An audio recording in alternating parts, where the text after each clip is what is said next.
barik wa karim ala sayyidina Muhammadin wa ala alihi wa sahbihi wa man tabi'ahum bi ihsan ila yaumiddin. Rabbi shrah li sadri wa yassir li amri wahlul 'uqdatam min lisani yafqahu qawli. Amma ba'du. Yang kami hormati dan kami muliakan keluarga besar daripada almarhum dan almarhum Haji Warnila dan almarhumah Hajah Ipa Astuti, baik anak baik cucunya. Alhamdulillah di sini ada Haji Ubung, ada Mas Wandi, ada Mas Oding, dan juga cucu-cucunya ada Pak Danu, Ulung, yang mudah-mudahan insya Allah apa yang mereka niatkan, selama niatnya itu lurus, benar, insya Allah dikabul oleh Allah Subhanahu wa Ta'ala. Apa yang dibaca, apa yang disedekahkan ketika diniatkan untuk almarhum dan almarhumah, maka insya Allah diterima. Tapi kalau nggak diniatin, maka akan kembali kepada yang sedekah. Dan juga yang kami hormati dan kami muliakan, ada Ketua DKM Masjid Nurul Hikmah Bapak Haji Suparman, juga Ketua daripada Jamiatul Tahlil Bapak Ustadz Luki, juga ada banyak para asatidz yang alaful tidak bisa kami sebutkan satu persatu. Juga kepada para jamaah mohon maaf karena tadi udah dicolek sama MC, jangan lama-lama makanya nanti mau kodim aja saya ngebut. Begitu sambutan gak ngebut, pokoknya karena durasi 20, paling lama 30 menit. Jam 9 ngejar ke depan. Ya alhamdulillah, mudah-mudahan perkumpulan kita ini mendapatkan keberkahan dari Allah Subhanahu wa Ta'ala. Ini tausiah juga sebenarnya udah ditolak, cuman diminta lagi karena perkaranya perkara besar, tapi waktunya waktu sedikit. Perkara-perkara tentang kematian itu sebuah perkara yang luar biasa, nggak mungkin dibahas dengan candaan, dengan sebentar. Karena mohon maaf, beribu maaf, sering kita dengar ada kalimat kullu nafsin dha'iqatul maut. Itu sama Allah diulang di dalam Al-Quran itu sampai 3 surat. Kalau nggak salah Ustaznya di surat Ali Imran, Al-Anbiya, sama di surat Al-Munafiqun. Itu dengan redaksi matan yang sama. Kullu nafsin dha'iqatul maut. Setiap yang bernyawa pasti akan mati.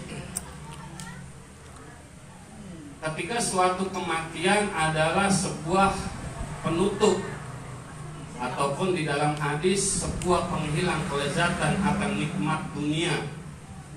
Tapi berapa banyak kita introspeksi diri. Jadi Al-Fakir memberi nasihat ini ataupun mengabarkan nasihat ini khusus untuk diri Al-Fakir, juga untuk kita semua.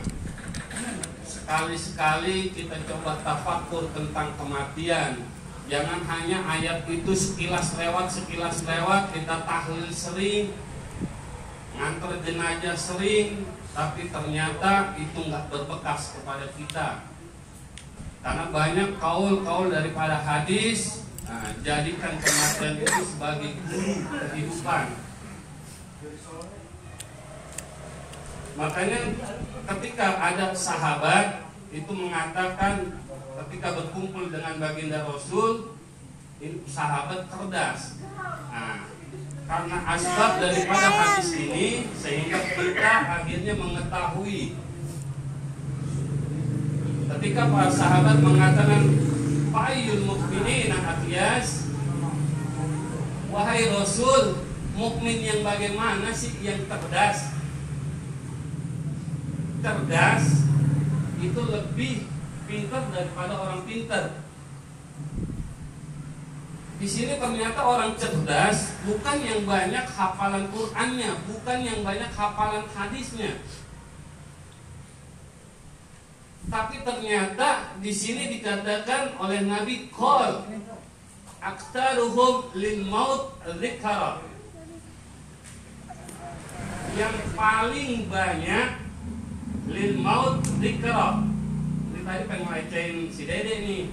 Nah, lil maut dzikra berarti zikir mati. Nah, berarti nanti kalimatnya bukan Abdul dzikri tahlil, bukan. Akiyasus dzikri mati. Jadi secerdas-cerdasnya zikir mati. Gitu deh. Ini hadis ilmu baru dikasih ya. Jadi kata Nabi, aktaruhum lil mauti dzikra. Orang cerdas di antara mukmin adalah yang paling banyak dari kalian mengingat akan kematian. Wa ahsanuhum, dia memperbagus lima ba'dahu istidadan. Dia memperbagus untuk apa-apa yang nanti bakal dilewatin sesudah kematian ini. Ulaikal akhyas, itulah orang cerdas. Mohon maaf, beribu maaf, kita coba introspeksi diri. Kita ujian SMP, SMA, kuliah, sidang, skripsi, interview kerja, interview ataupun naik jabatan, ataupun menangin tender ke tempat wali kota, tempat presiden, segala macam. Persiapannya itu pasti matang. Apa-apa kita siapin, entah dari materi, entah dari fashion, itu kita siapin. Ini perkara kecil. Lah ini perkara gede, mati. Kalau menangin tender kita ke wali kota, gagal itu masih besok, tahun besok bisa kita ulang. Wawancara, ketika kita masuk kerja, gagal, kita bisa mencari ke tempat lain, atau tahun besok kita bisa lagi ikut tes. Kuliah sama. Tapi apakah ujian nanti pertanyaan alam barzah?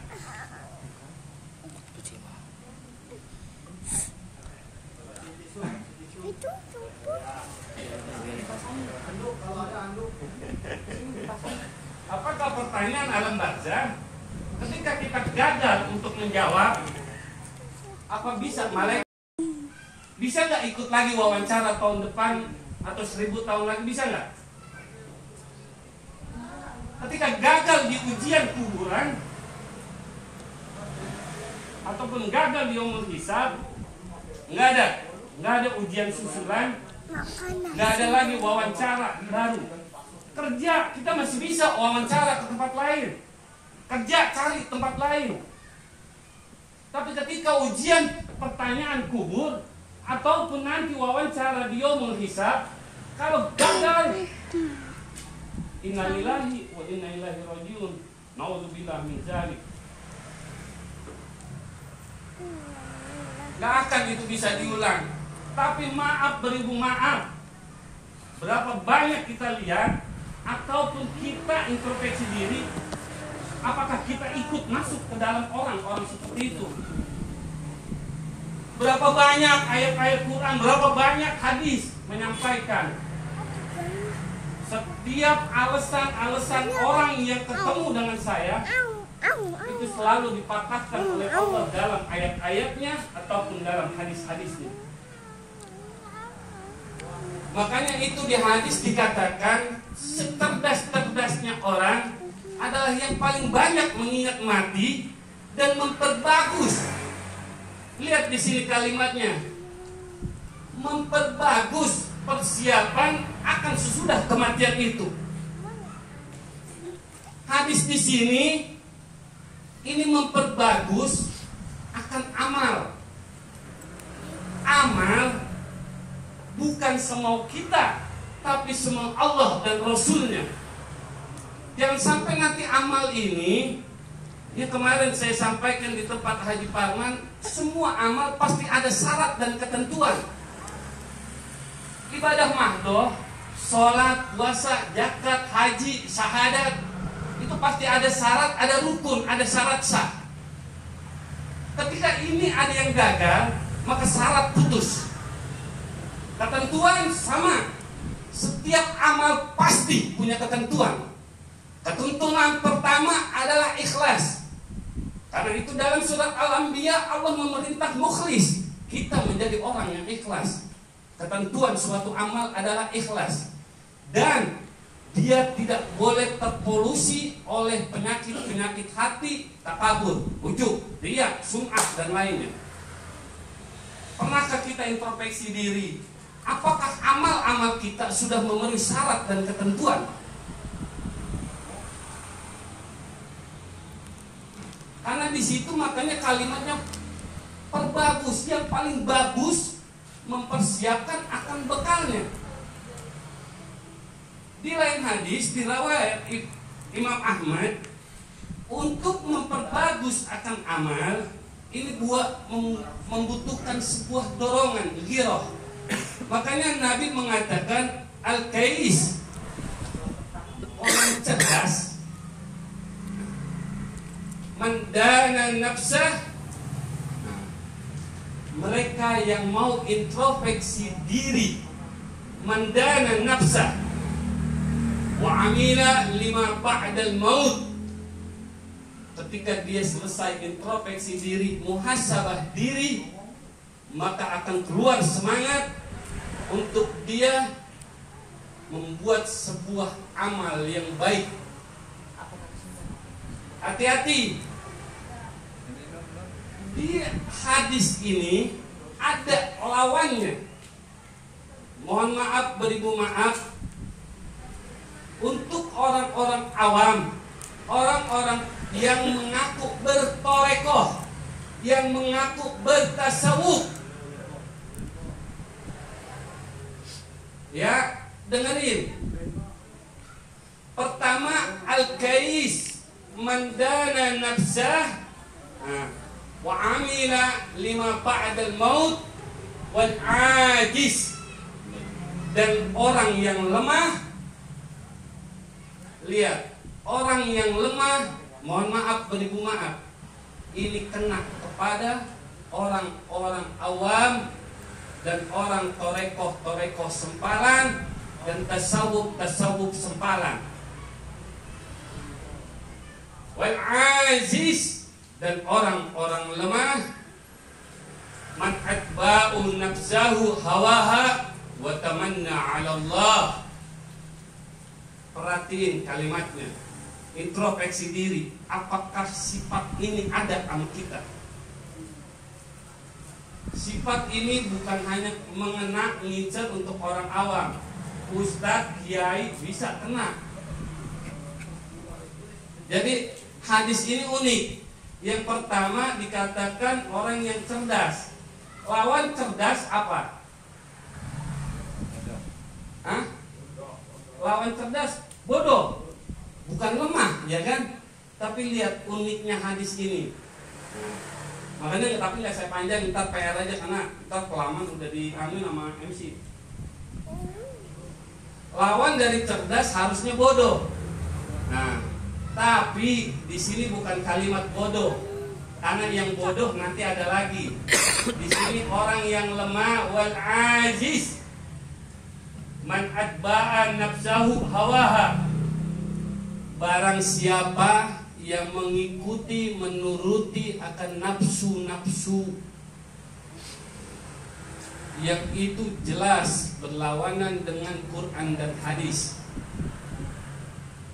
Sering gak kita dengar orang awam ketika dia sholat, ketika dia puasa, disampaikan oleh ustadz, sholat begini.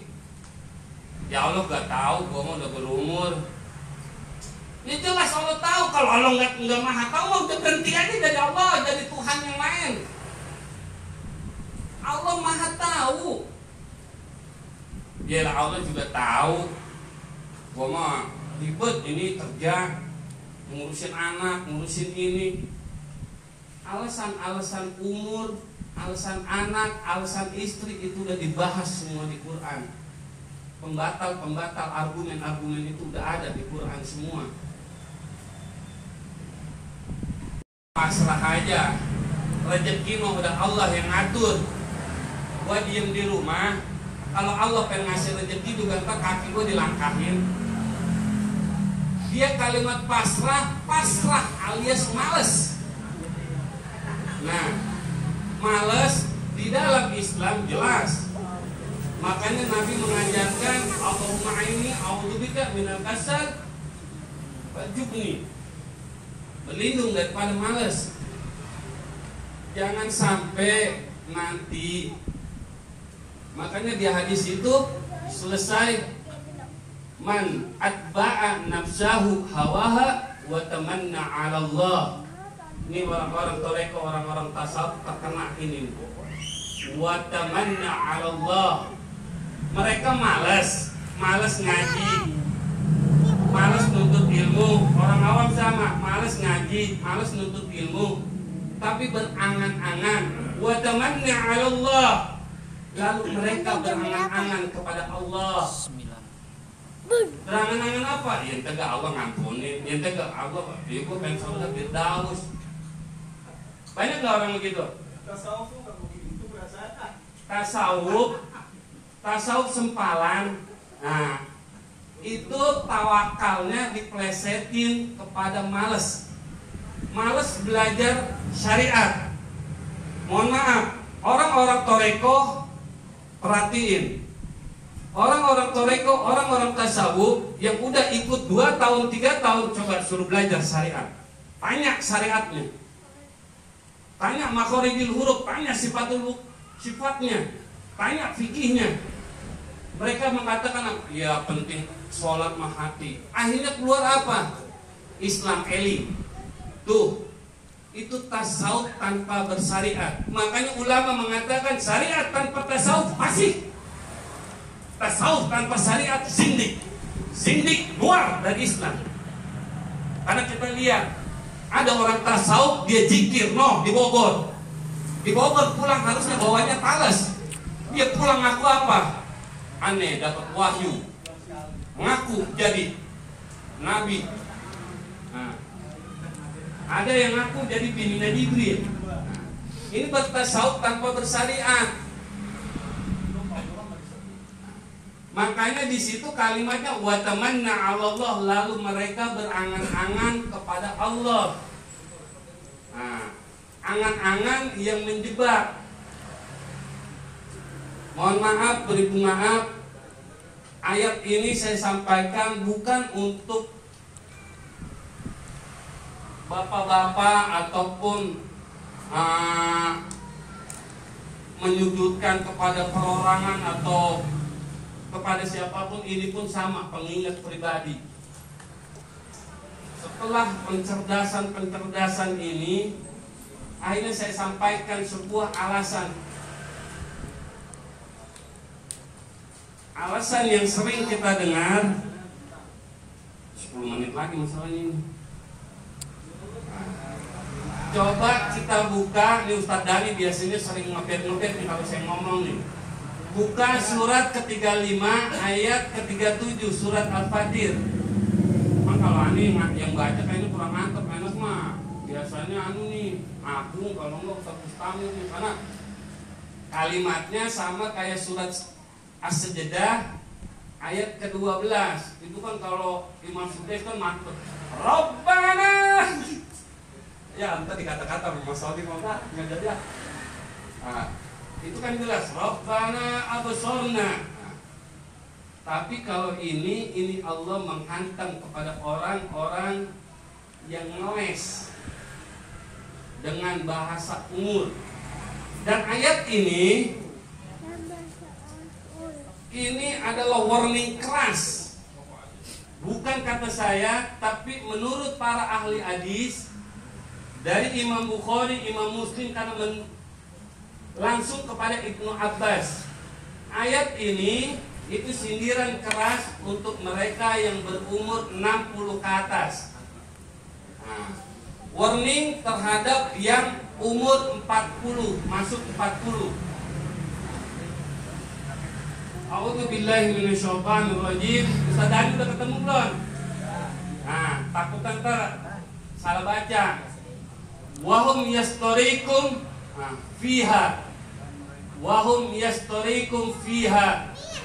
Dan mereka berteriak-teriak di dalam neraka. Apa teriakannya? Terbohim, bacanya cakep nih. Rabbana akhrijna na'mal sholihan ghairal ladzi kunna na'mal. Ini mohon maaf, ini penyesalan itu di ayat itu penyesalan orang-orang kafir. Orang Islam bukan berarti nggak kafir. Nah, makanya ada kalimat doa itu suka ada beberapa imam suka baca wa yukaffir anna sayyi'atina. Nah, oh itu seperti itu cakep banget apalanya benar-benar Ustaz beneran memang. Benar nggak Ustaz Dani bacanya? Rabbana akhrijna na'mal sholihan ghairal ladzi kunna na'mal. Benar. Ini lihat penyesalan orang-orang awam, orang-orang torekoh, orang-orang tasawuf yang dia beramal syariat tanpa didasari ilmu. Rabbana akhrijna na'mal sholihan ghairal ladzi kunna na'mal. Ya Allah, keluarkan kami dari neraka ini, niscaya kami akan beramal soleh lain daripada amal yang kemarin saya amalin. Nah, ini beramal, tapi amalnya lain sama yang kemarin diamalin. Nah, karena yang kemarin diamalin, nah itu nggak ngikutin secerdas-cerdasnya manusia, nggak diperbaikin. Nah, karena kalimat cerdas itu adalah yang tadi di hadis mandana nafsah itu mereka yang mau bermuhasabah diri. Muhasabah itu ada yang membagi dua, muhasabah dalam kelalaian dan muhasabah di dalam ibadah. Kita lihat mana yang kurang, apa syaratnya ada yang kurang, apa ketentuannya ada yang kurang, ini kita perbaikin. Jangan sampai nanti masuk ayat ini, akhrijna na'mal sholihan ghairal ladzi kunna na'mal. Yang cakep jawabannya, benar nggak RT Dani? Jawaban Allah cakep nggak di situ? Hah? Walau nu'ammirkum, benar nggak? Nah, bukankah kami telah memanjangkan umur kalian? Walau nu'ammir, ma yatadakkaruna fihi man tadakkara wa ja'akumun nadhir. Jawaban dari Allah ketika ada yang mengeluh, saya kan udah berumur ya Allah, telat belajar, jadi ibadah ya udah segini aja. Dijawab sama Allah, walau nu'ammirkum, bukankah kami telah memanjangkan umur kalian, ma yatadakkaruna fihi, untuk memikirkan ketika di dunia akan pelajaran-pelajaran man tadakkara, bagi siapa yang mau berpikir, wa ja'akumun nadhir, dan bukankah telah kami datangkan pemberi peringatan. Jadi udah nggak ada alasan lagi. Udah nggak ada alasan lagi ketika nanti di yaumul hisab kita mengatakan umurnya udah begini, saya udah nggak bisa. Jelas nuntut ilmu, hadisnya faridatun ala kulli muslim wa muslimatin, fardu ain. Waktunya minan mahdi ila lahdi, dari buayan sampai liang lahat. Jadi rambut putih bukan pemutus untuk menuntut ilmu. Lalu kita lihat mana yang kurang, apa syaratnya ada yang kurang, apa ketentuannya ada yang kurang, ini kita perbaikin. Jangan sampai nanti masuk ayat ini, akhrijna na'mal sholihan ghairal ladzi kunna na'mal. Yang cakep jawabannya, benar nggak RT Dani? Jawaban Allah cakep nggak di situ? Hah? Walau nu'ammirkum, benar nggak? Nah, bukankah kami telah memanjangkan umur kalian? Walau nu'ammir, nah, ma yatadakkaruna fihi man tadakkara wa ja'akumun nadhir. Jawaban dari Allah ketika ada yang mengeluh, saya kan udah berumur ya Allah, telat belajar, jadi ibadah ya udah segini aja. Dijawab sama Allah, walau nu'ammirkum, bukankah kami telah memanjangkan umur kalian, ma yatadakkaruna fihi, untuk memikirkan ketika di dunia akan pelajaran-pelajaran man tadakkara, bagi siapa yang mau berpikir, wa ja'akumun nadhir, dan bukankah telah kami datangkan pemberi peringatan. Jadi udah nggak ada alasan lagi, ketika nanti di yaumul hisab kita mengatakan umurnya udah begini, saya udah nggak bisa. Jelas nuntut ilmu, hadisnya faridatun ala kulli muslim wa muslimatin, fardu ain. Waktunya minan mahdi ila lahdi, dari buayan sampai liang lahat. Jadi rambut putih bukan pemutus untuk menuntut ilmu.